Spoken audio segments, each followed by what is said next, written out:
Chapter 74. Mercifully grant that we may grow age together.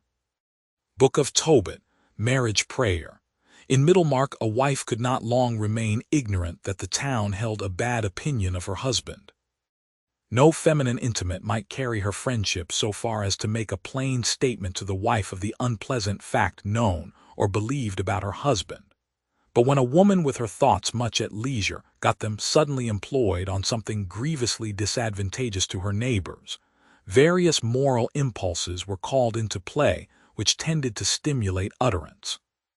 Candor was one.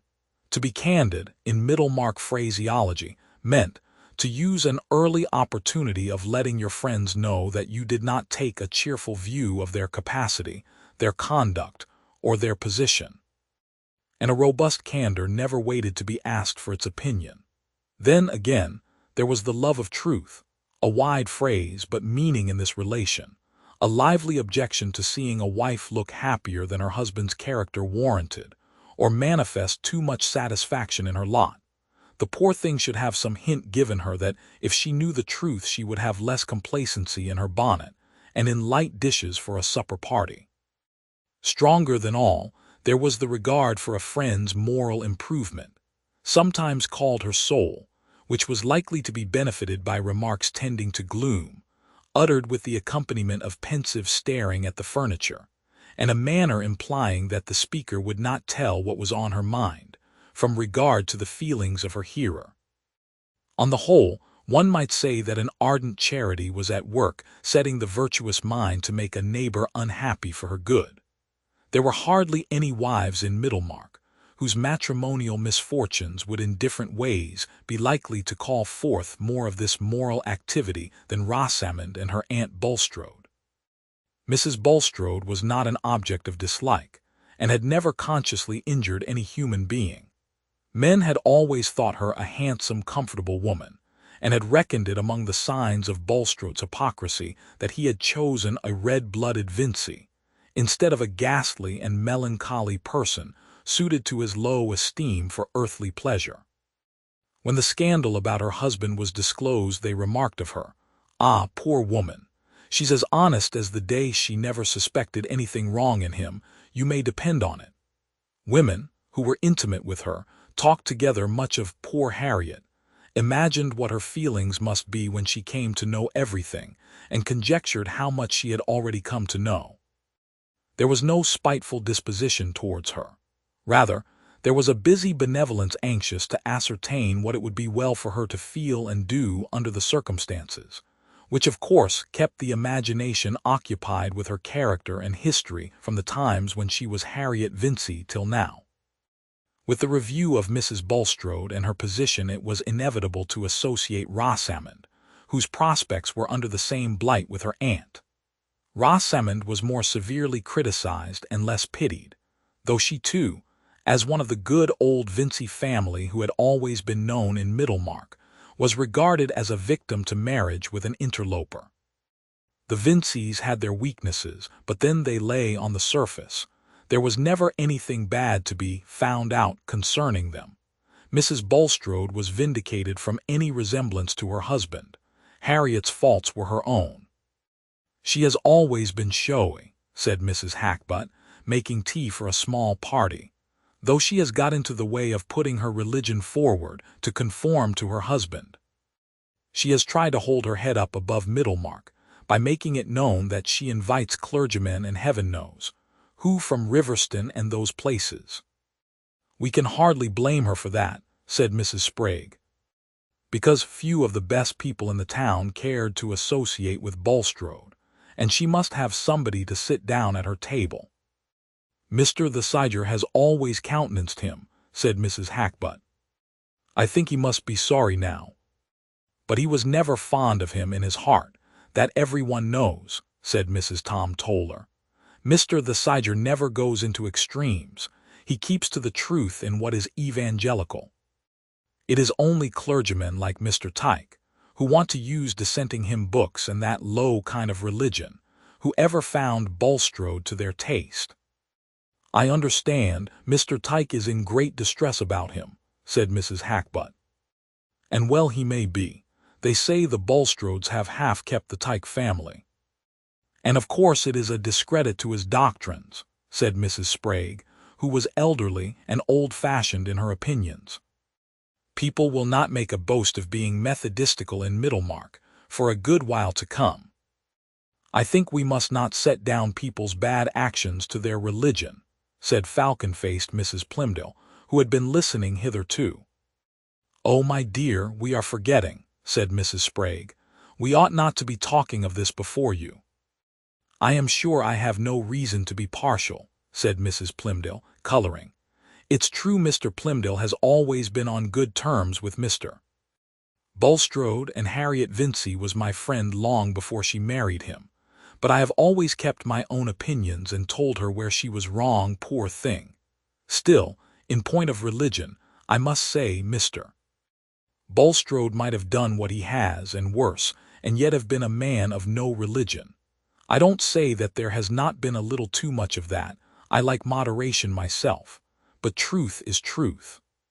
The men tried at the assizes are not all over-religious, I suppose. Well, said Mrs. Hackbutt, wheeling adroitly, all I can say is that I think she ought to separate from him. I can't say that, said Mrs. Sprague. She took him for better or worse, you know.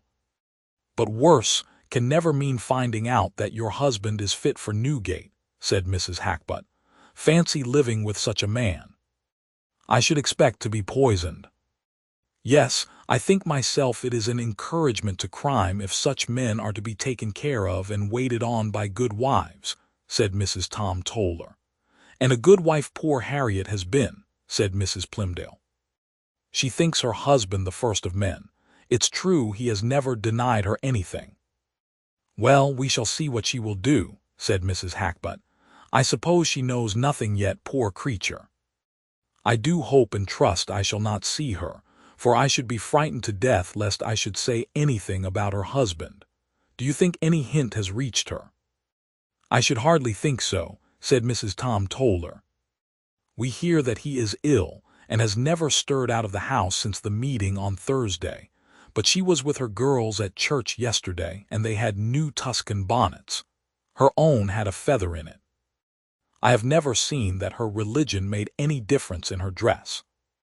She wears very neat patterns always, said Mrs. Plymdale, a little stung, and that feather I know she got dyed a pale lavender on purpose to be consistent. I must say it of Harriet that she wishes to do right. As to her knowing what has happened, it can't be kept from her long, said Mrs. Hackbutt. The Vinceys know, for Mr. Vincey was at the meeting. It will be a great blow to him. There is his daughter as well as his sister. Yes, indeed, said Mrs. Sprague. Nobody supposes that Mr. Lydgate can go on holding up his head in Middlemarch. Things look so black about the £1,000 he took just at that man's death. It really makes one shudder. Pride must have a fall, said Mrs. Hackbutt. I am not so sorry for Rosamond Vincey that was as I am for her aunt, said Mrs. Plymdale. She needed a lesson. I suppose the Bulstrodes will go and live abroad somewhere, said Mrs. Sprague. That is what is generally done when there is anything disgraceful in a family. And a most deadly blow it will be to Harriet, said Mrs. Plymdale. If ever a woman was crushed, she will be. I pity her from my heart. And with all her faults, few women are better. From a girl she had the neatest ways and was always good-hearted and as open as the day. You might look into her drawers when you would, always the same. And so she has brought up Kate and Ellen. You may think how hard it will be for her to go among foreigners. The doctor says that is what he should recommend the Lydgates to do, said Mrs. Sprague. He says Lydgate ought to have kept among the French. That would suit her well enough, I dare say, said Mrs. Plymdale. There is that kind of lightness about her, but she got that from her mother. She never got it from her Aunt Bulstrode, who always gave her good advice, and to my knowledge would rather have had her marry elsewhere.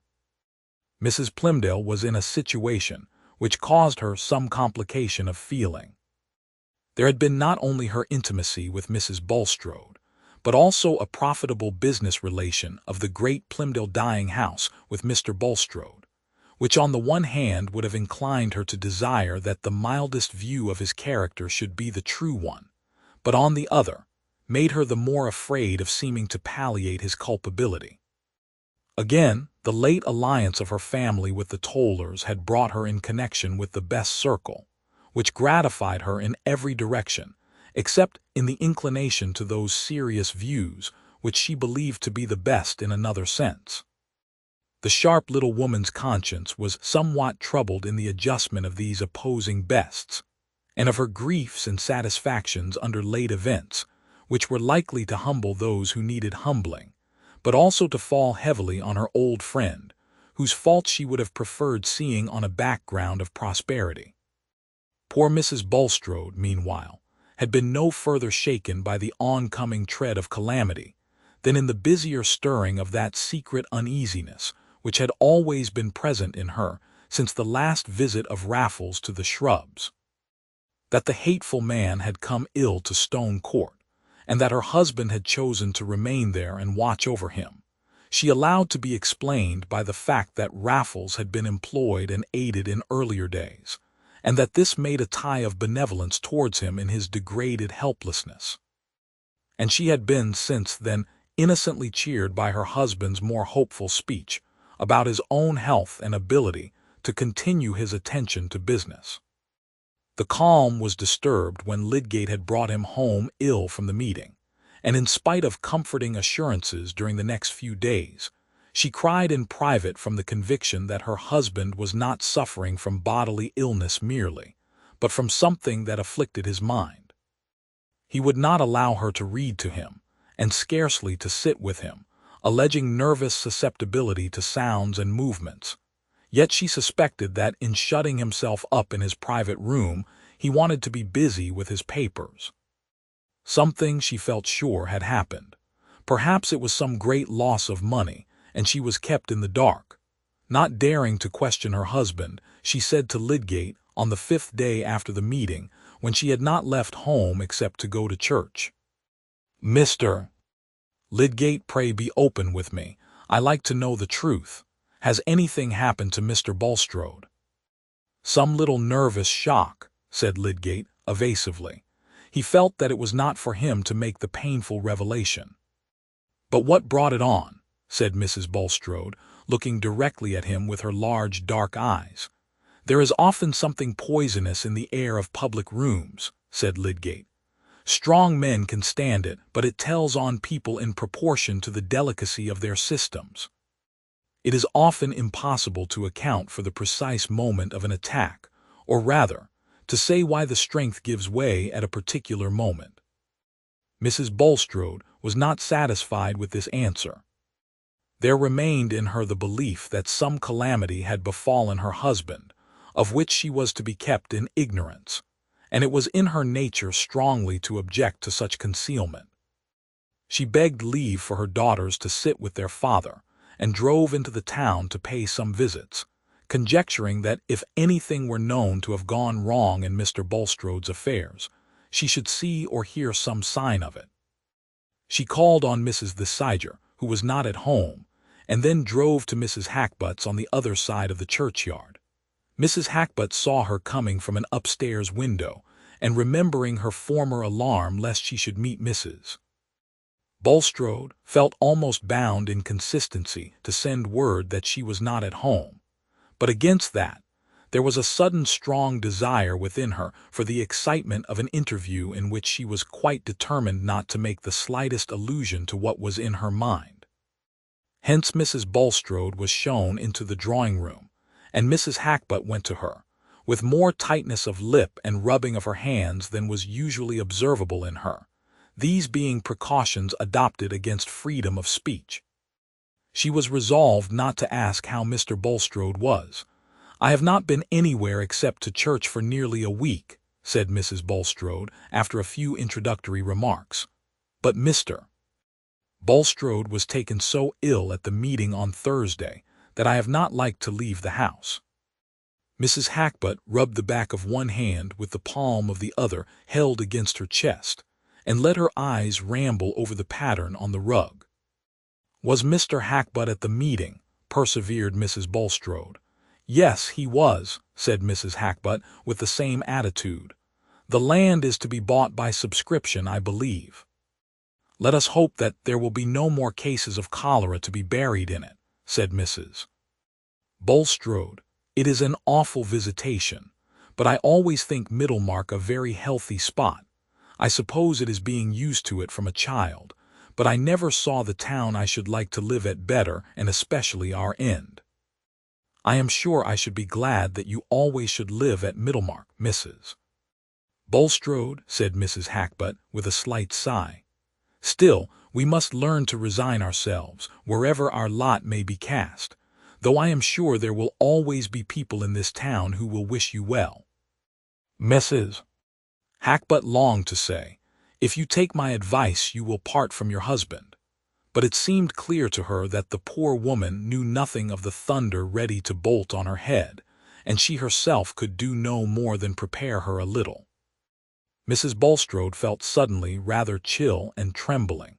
There was evidently something unusual behind this speech of Mrs. Hackbutt's, but though she had set out with the desire to be fully informed, she found herself unable now to pursue her brave purpose, and turning the conversation by an inquiry about the young Hackbutts, she soon took her leave, saying that she was going to see Mrs. Plymdale. On her way thither she tried to imagine that there might have been some unusually warm sparring at the meeting between Mr. Bulstrode and some of his frequent opponents. Perhaps Mr. Hackbutt might have been one of them. That would account for everything. But when she was in conversation with Mrs. Plymdale, that comforting explanation seemed no longer tenable.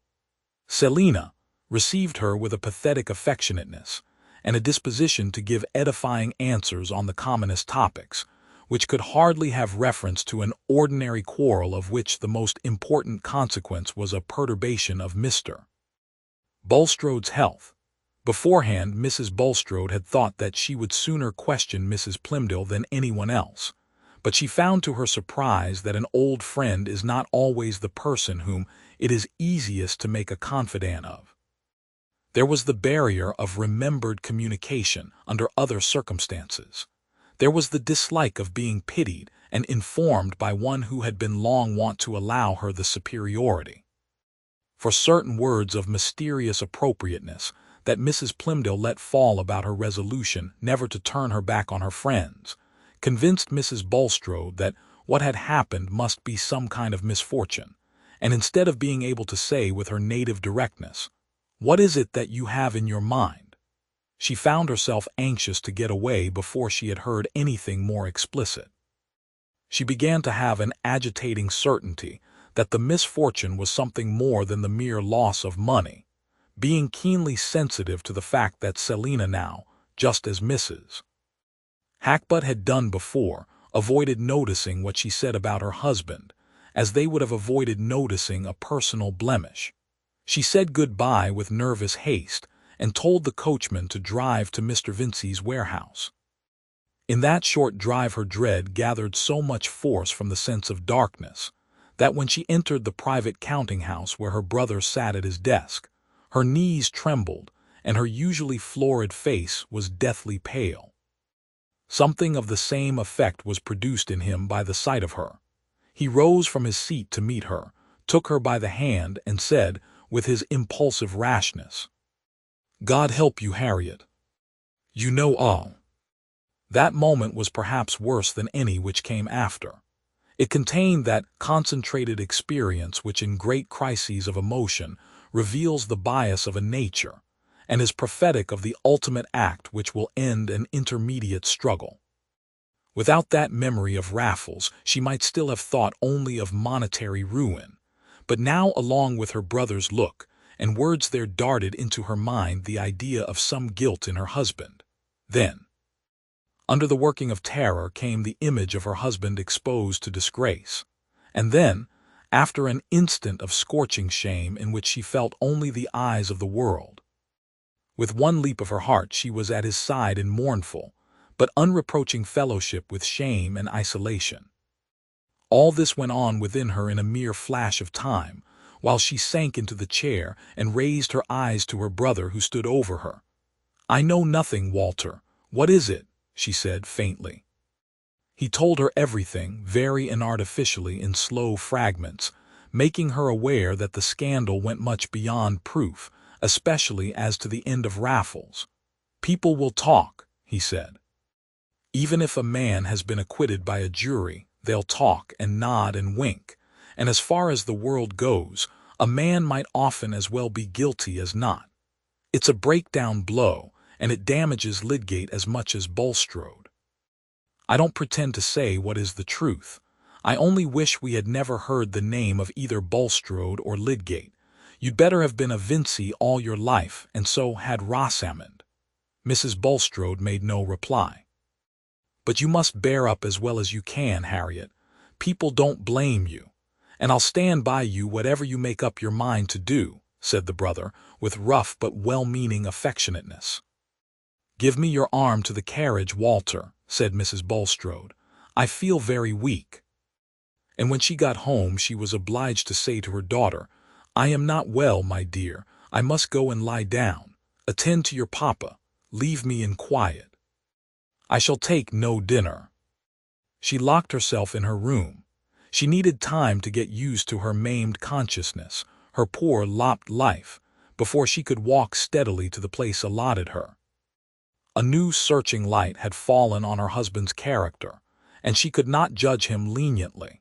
The 20 years in which she had believed in him and venerated him by virtue of his concealments came back, with particulars that made them seem an odious deceit.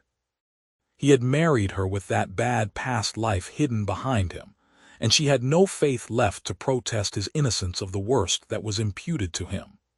Her honest, ostentatious nature made the sharing of a merited dishonor as bitter as it could be to any mortal. But this imperfectly taught woman, whose phrases and habits were an odd patchwork, had a loyal spirit within her. The man whose prosperity she had shared through nearly half a life, and who had unvaryingly cherished her, now that punishment had befallen him, it was not possible to her in any sense to forsake him. There is a forsaking which still sits at the same board and lies on the same couch with the forsaken soul, withering it the more by unloving proximity. She knew, when she locked her door, that she should unlock it ready to go down to her unhappy husband and espouse his sorrow, and say of his guilt, "I will mourn and not reproach." But she needed time to gather up her strength. She needed to sob out her farewell to all the gladness and pride of her life. When she had resolved to go down, she prepared herself by some little acts which might seem mere folly to a hard onlooker. They were her way of expressing to all spectators, visible or invisible, that she had begun a new life in which she embraced humiliation. She took off all her ornaments and put on a plain black gown, and instead of wearing her much-adorned cap and large bows of hair, she brushed her hair down and put on a plain bonnet cap, which made her look suddenly like an early Methodist. Bulstrode, who knew that his wife had been out and had come in saying that she was not well, had spent the time in an agitation equal to hers. He had looked forward to her learning the truth from others, and had acquiesced in that probability, as something easier to him than any confession. But now that he imagined the moment of her knowledge come, he awaited the result in anguish. His daughters had been obliged to consent to leave him, and though he had allowed some food to be brought to him, he had not touched it. He felt himself perishing slowly in unpitied misery. Perhaps he should never see his wife's face with affection in it again, and if he turned to God, there seemed to be no answer but the pressure of retribution. It was 8 o'clock in the evening before the door opened and his wife entered. He dared not look up at her. He sat with his eyes bent down, and as she went towards him she thought he looked smaller. He seemed so withered and shrunken. A movement of new compassion and old tenderness went through her like a great wave, and putting one hand on his which rested on the arm of the chair, and the other on his shoulder, she said, solemnly but kindly, "Look up, Nicholas." He raised his eyes with a little start, and looked at her half amazed for a moment. Her pale face, her changed mourning dress, the trembling about her mouth all said, I know." And her hands and eyes rested gently on him. He burst out crying, and they cried together, she sitting at his side. They could not yet speak to each other of the shame which she was bearing with him, or of the acts which had brought it down on them. His confession was silent, and her promise of faithfulness was silent. Open-minded as she was, she nevertheless shrank from the words which would have expressed their mutual consciousness, as she would have shrunk from flakes of fire. She could not say, "How much is only slander and false suspicion?" And he did not say, "I am innocent."